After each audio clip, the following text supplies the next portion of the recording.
Hello learners, we'll be doing block 4 of CFN1. Over here what happens is we'll go from unit 17 to 21. So coming to unit 17, it deals with selection, preparation and nutritive value of vegetables. We all know vegetables are very much required. It consists of fibers, it consists of vitamins and minerals, and it consists of many other things which is helpful for us.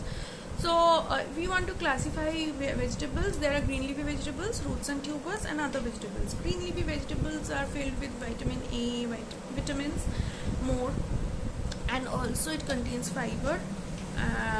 And roots and tubers consist more of calories and also vitamins. And other vegetables are something which is rich in vitamin C and calcium. These things are present in other vegetables. So we should be buying everything thing fresh, not the stale ones, which is and we should be previously I have told about how to peel it and when to peel it, when to boil it, when to wash it. So these things should be maintained in case of vegetables. Okay, there are some hints for better selection of certain vegetables. Like in case of beans, reject dry looking beans, choose those with semi-developed seeds inside. In case of cabbage, choose those which are heavier compared to their side. Avoid heads with holes or discoloration. The greener the cabbage, the better is the food value. Cauliflower, pick up the white and tight. Cucumber, select shining medium-sized long and green ones. Carrots, beets and turnips, leave out very large carrots, beets and turnips. They are likely to be hard inside. Onions, buy onions with clean and dry skin. Reject soft and moist ones. Potatoes, reject potatoes with deep eyes, green skin or with cuts. Choose firm, well-shaped and clean potatoes. Spinach, mustard and methi. Buy dark green, fresh and crisp vegetables. Avoid bone-eating vegetables. Okay.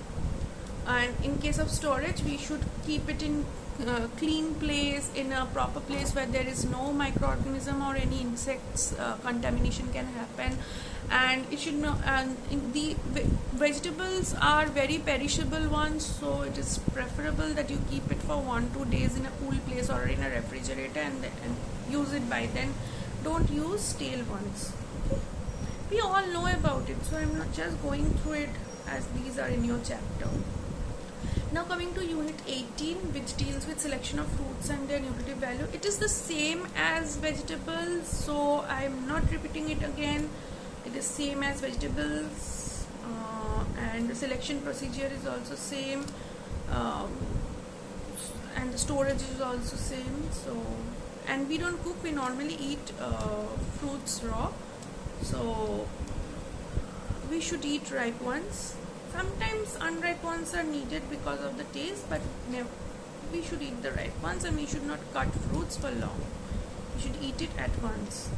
And in case of dried fruits, there are certain dried fruits which should be, but normally the entire process same as of nuts and oilseeds. Now coming to chapter 19, which deals with spices, condiments and salt. See, these are something which can be kept for long, but of course in a clean place and in a dry place, so that it doesn't get damaged or destroyed. So that way we should preserve it. And spices should be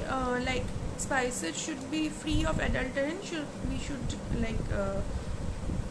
buy branded ones, so that those are not adulterated ones. Other than that, if spices are not adulterated ones, they are healthy. And one more thing, if it is not advised to eat less spices, because spices have some medicinal values.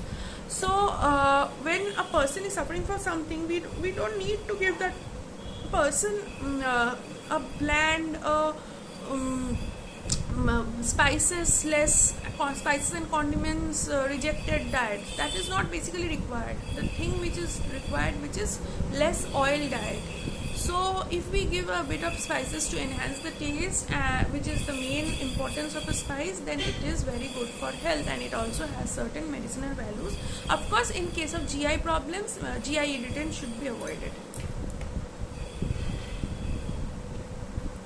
So coming to an end to this chapter, now coming to chapter number 20, which deals with selection and preparation of nutritive value of beverages. See, we normally take refreshing beverages, stimulating beverages like tea and coffee, then refreshing ones which are fruit juices, and nourishing which is milkshake. So these three types of beverages are something which we normally take. So we all know about it, and it also contains certain factors into it which helps in our health and which enhances refreshment and everything. So, and it should be prepared in a proper way, like tea should not be boiled or coffee should not be boiled, fruit juices should be, it is better to take fruits in a whole manner than to take fruit juices, because it doesn't contain, fruit juice doesn't contain the fiber in it, and fiber is required, as I have told earlier. So these are the things which should be kept in mind. And in case of milk based, we should not prepare it and keep it for long, because milk also attracts microorganism, as I have told you earlier, that milk contains all types of nutrients, so it also readily absorbs all type of microorganism and attracts it. So milk should not be kept uncovered and be prepared and kept for long. Try to use it. Now coming to convenience food. Now what are convenience food? Convenient food plays an important role in our lives. Convenience food are those food which are fully or partially prepared for consumption. In other words, part of the preparation process has been taken care of by the manufacturer. Nowadays what we see, ready-made upma, so we have to just boil it and it is ready. So these type of things are convenience food, partially cooked, and we have to do the last thing so that it can be consumed. There are certain advantages and disadvantages, of course.